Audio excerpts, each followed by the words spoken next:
আসসালামু আলাইকুম বন্ধুরা। পেঁয়াজের রাজধানী পাবনার সুজাতনগর উপজেলার বেলগাজনা থেকে সরাসরি যুক্ত হলাম আপনাদের সাথে।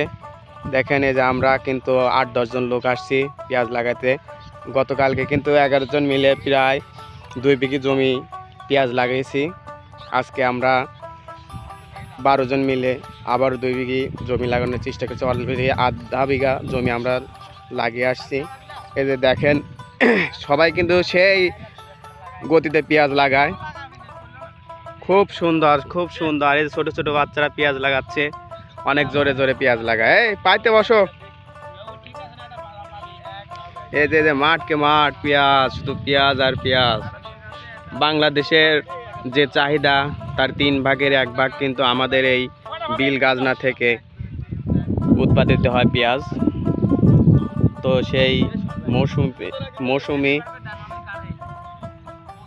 পেঁয়াজ, যেটা আমরা হালি পেঁয়াজ বলি, সেটা কিন্তু রোপণ শুরু হয়ে গেছে আমার এলাকায়।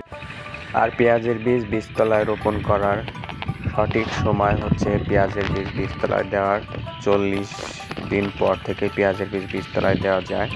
আর গ্রীষ্মকালীন পেঁয়াজটা অক্টোবরের শেষের দিক থেকে নভেম্বর, ডিসেম্বর এবং জানুয়ারির প্রথম সপ্তাহের দিকেই কিন্তু লাগানো সম্পূর্ণ করতে হবে।